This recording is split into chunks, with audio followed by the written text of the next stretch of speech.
Hello everyone, welcome back to Vasuprat. I am Alok Anand and today we are going to discuss consumer buying motives. Consumer किसी चीज को खरीदता है तो क्यों खरीदता है, उसके पीछे उसकी मोटिव्स क्या है, इंटेंशंस क्या है, these we will study. Now, what is consumer buying motive? It is the influence or the consideration which provide the impulse to buy certain things or to buy certain products. इसको consumer buying motive कहते हैं. मतलब ये एक तरह का impulse होता है, ये एक तरह का फैक्टर होता है जो कंज्यूमर के अंदर से या बाहर से आ सकता है. That is it can be internal और external factor which influence the buying behaviour of a consumer. Now we will discuss one by one the types of buying motives. First is emotional and rational motive. हम पूरे consumer buying motive को दो type में divide कर सकते हैं. Either a consumer is rational और emotional. वो रैशनल होकर किसी चीज को खरीदता है या इमोशनल होकर खरीदता है. इन चीजों में हम डिवाइड करते हैं. तो first that comes under emotional buying motive as sex and romance motive. इसका मतलब होता है कि कंज्यूमर जब सेक्स और रोमांस मोटिव के तौर पे किसी प्रोडक्ट को खरीदता है तो वो इस कैटेगरी में फॉल करते हैं. ये किस टाइप की चीजें होते हैं? जब हम अपोजिट सेक्स को लुभाने की कोशिश करें, जैसे ड्रेसिंग हुआ. आप बहुत अच्छे कपड़े क्यों पहनते हैं? किसी को अट्रैक्ट करने के लिए. तो किसको अट्रैक्ट कर रहे हैं? अगर आप अपोजिट सेक्स को अट्रैक्ट करने के लिए पहन रहे हैं तो it will fall under romance motive. Now second comes affection motive. Affection motive और रोमांस मोटिव में अंतर है. Affection motive is related to the love. Okay, that you are buying certain things for the person you love. Like your parents are buying things to gift you. किसी ने mobile खरीदा और अपने parent को दिया, वो भी अफेक्शन मोटिव में आएगा. उसके बाद आता है सोशल एक्सेप्टेंस मोटिव.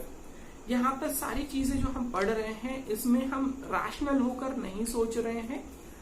इसमें हम सीधी सीधी चीजें वो हैं जो हमारा इमोशंस कह रहा है उसके अकॉर्डिंग हम परचेज कर रहे हैं. तो third is social acceptance motive. Social acceptance motive कहता है कि हम किसी भी तरीके से जब सोसाइटी हमको एक्सेप्ट कर ले और उसके लिए अगर हमको कुछ खरीदना पड़े या खर्च करना पड़े तो वो जब हम करने लगते हैं तो वो होता है social acceptance motive. Then comes vanity motive. Vanity motive का मतलब होता है कि वो सारी चीजें जो हमको ये महसूस कराए कि हम बहुत अच्छे हैं, सर्वश्रेष्ठ हैं. That is we are very much important. Like आप खुद से ही कोई ऐसी चीज खरीद लाएं जो आपको एहसास दिलाए कि नहीं आप बहुत इंपॉर्टेंट हैं. जैसे आप एड देखेंगे तो पहले डायमंड्स के एड आते थे. They used to say you buy this kind of diamond because you are precious. Okay, so they are putting a notion into your head कि you are very important, so you must buy. Now this is not rational. This is emotional motive. उसके बाद आता है recreational या relax motive. Recreational या relax motive का मतलब होता है कि जब आप कोई ऐसी चीज करें, ठीक है, जिससे आपका रैशनैलिटी से कोई लेना देना नहीं हो, वो आपके मन को सेटिस्फाई करता हो कि that after doing this kind of thing you are feeling relaxed and recreation. Like कोई अगर सिगरेट पी रहा है तो it may be a result of relax motive. बहुत बार आपने सुना होगा, बहुत लोग बोलते हैं हम सुबह से परेशान चल रहे हैं, एक चाय मिल जाएगी तो सारी परेशानी दूर हो जाएगी. तो this kind of feeling is recreational and relax motive. Then comes curiosity motive. Curiosity motive आपने देखा होगा बहुत सारे लोग होते हैं कि ऐसा हमने नहीं किया है तो ये करके देखने में क्या जाता है, तो they spend on that. It is curiosity motive. Then comes emulate motive. Emulate motive का मतलब होता है कि जो हमारा इंस्पिरेशन है, जो हमारे आदर्श हैं, अगर उन्होंने कोई चीज करी उस हिसाब से करी तो हम वो चीज करने की कोशिश करते हैं. उसको कहते हैं एमुलेट मोटिव. जैसे अगर सचिन बूस्ट पीकर अच्छा क्रिकेटर बन सकता है तो हमें भी बूस्ट पीना चाहिए. बहुत लोग कहते हैं जो एल्बर्ट आइंस्टाइन थे भिंडी खाते थे और इस वजह से दिमाग उनका तेज हुआ, तो they also prefer to eat that. Okay, so it has nothing to do with logical thinking. It is just purely emotional. उसके बाद आता है कंफर्ट एंड कन्वीनियंस। आपके घर के पास की दुकान है, वहां पे आपको कन्वीनियंट फील हो रहा है, कंफर्ट फील हो रहा है, आप वो चीज खरीद लेते हैं। बहुत बार बहुत सारी चीजें आपको कंफर्ट फील कराती हैं तो आप वो चीज खरीद लेते हैं। These are emotional motives. Now we come to rational motives. Rational में first motive is money motive, okay, और मॉनेटरी मोटिव। मनी मोटिव और मॉनेटरी मोटिव का मतलब होता है जब आप मनी कंसिडरेशन करते हैं और उसके हिसाब से चीजें खरीदते हैं तो वो मनी मोटिव में आती है। उसके बाद आता है एफिशिएंसी एंड यूज। बहुत सारी ऐसी चीजें हो सकती हैं जो आप इसलिए खरीदते हैं कि उसको खरीदने के बाद आप फील करते हैं कि these things increases your productivity or enhances your production or efficiency। तो जैसे इसका एग्जांपल अगर लेते हैं, बहुत सारे के पास लैपटॉप होगा, लैपटॉप में रेंजेस आते हैं। जब आप रेंज में जाएंगे धीरे धीरे तो रैम बढ़ता जाएगा। तो many people who want to do certain things very fast, they would prefer RAM of a higher degree. 4GB RAM, 6GB RAM, 8GB RAM तक की चीजें लैपटॉप या कंप्यूटर वो लेंगे। क्यों? They want the things to be done very fast, efficiently, और उसके लिए वो हायर परचेज करने के लिए तैयार हैं।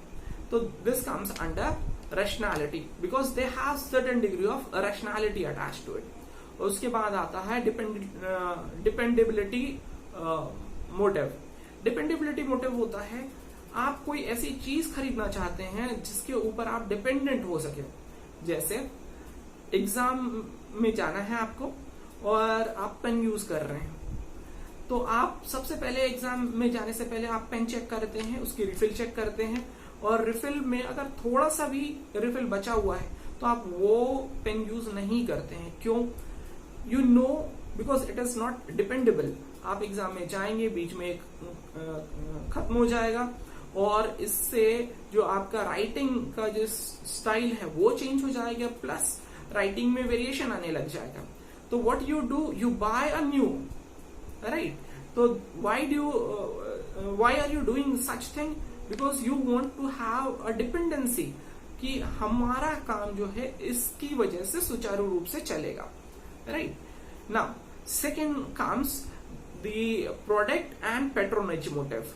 प्रोडक्ट एंड पैट्रोनेज मोटिव में क्या होता है, जो प्रोडक्ट मोटिव होते हैं दे फोकस ऑन सर्टेन, जैसे why certain things is to be done, why certain product is to purchased, and the patronage motive says from where we have to buy it and from whom we have to buy it, right? So these are the motives. तो product motive में आता है पहला primary motive. Primary motive और उसके बाद आता है सेलेक्टिव प्रोडक्ट मोटिव। तो प्राइमरी मोटिव जो है वो होता है रोटी कपड़ा मकान, राइट? तो रोटी कपड़ा मकान बेसिक नेसेसिटी पे जब हम खर्च करते हैं, बेसिक लॉजिक लगाते हैं, तो वो आता है प्रोडक्ट मोटिव में। लेकिन जब हम सेलेक्टिव प्रोडक्ट मोटिव में जाते हैं तो हम इनसे जब ऊपर की चीजें खरीदने लगते हैं तो उसमें हम सिलेक्शन इन्वॉल्व करते हैं। वहां पर हमारे पास ऑप्शंस अवेलेबल हो जाती है, वैरायटी अवेलेबल हो जाती है, राइट? नाउ इसके बाद आता है पैट्रोनेज मोटिव। पैट्रोनेज मोटिव में हम बात करते हैं from where and from whom. तो from where and from whom जब हम डिस्कस करेंगे तो सबसे पहली चीज आती है प्राइस। हम उस जगह से परचेज करना चाहते हैं जहां से हमें चीजें सस्ती पड़े, राइट? या उस चीज को खरीदना चाहते हैं जो चीज हमें सस्ते में मिल जाए, तो this is price motive. Now comes location motive. Location motive का मतलब क्या होता है कि हम उस लोकेलिटी को चूज करते हैं जहां पर हम कंफर्ट फील कर रहे हो परचेज करने में। बहुत लोग मॉल में जाकर चीजें खरीदना प्रेफर करते हैं, तो दिस इज लोकेशन मोटिव। उसके बाद आता है quality motive.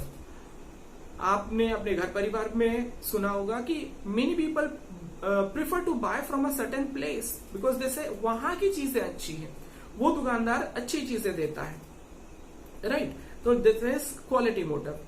Then comes variety motive. It applies mainly to women or to boys who are not of small who are of small age or for the teenage group. They love variety. So variety, they go to a place where variety is available, right? And then comes service motive. You prefer to buy goods from those sellers who give you additional services like home delivery service or sales after services is provided or some other kind of facility they are providing. So you prefer to buy from that place. And the last comes personality of the seller or the owner of the business. कई बार आप चीजें इसलिए भी महंगी खरीदने के लिए भी तैयार हो जाते हैं क्योंकि जो सेलर है उसके बात करने का तरीका, उसके बिहेव करने का तरीका आपको बहुत एडमायरिंग लगता है, right? Now we can classify the consumer buying behavior into two more categories. One is inherited and learned motives. Inherited motives are basically attached to oneself, हमारे साथ ही जुड़ा होता है. और लर्निंग मोटिव्स जो होते हैं हम सोसाइटी में देख देख कर उसको सीखते हैं. इनहेरिटेड मोटिव्स सब जो हम बाय करते हैं उसमें किन सब चीजों को बाय कर कंसिडर किया जाता है? Hunger, thirst, sleep. जैसे आप कभी ट्रैवल में जा रहे हो तो आपको जब भूख लगती है तो you don't see much of the standard quality और luxury, or you don't search for variety. You are feeling hungry, so you want something to eat. So you can buy, okay, from the available options. You don't search for many options, right? So this fall under inherited motives. And second is learned motive. Learned motive are generally affected by society.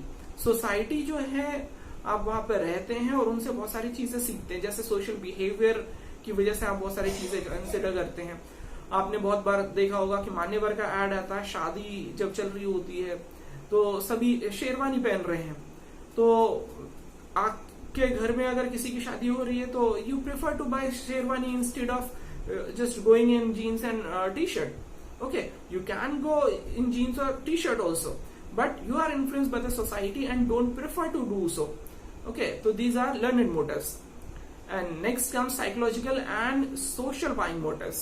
Psychological motives are driven from the internal psychological process and social motives are from external. Okay, तो इसको हम अगर और सरल शब्दों में समझें तो one is internal forces and other is external forces for buying. Internal forces can be your own thinking process, your own liking for the goods, okay, your own opinion about certain things, your desire, your thirst for something. And external motives can be your peer pressure or your parents or society is putting you to buy a certain things. Like अगर आपके नई नई नौकरी लगी है और बहुत अच्छा आप कमा रहे हैं तो society puts a pressure that you buy a 4-wheeler instead of buying a 2-wheeler, right? So these are societal forces. Thank you. Have a great day.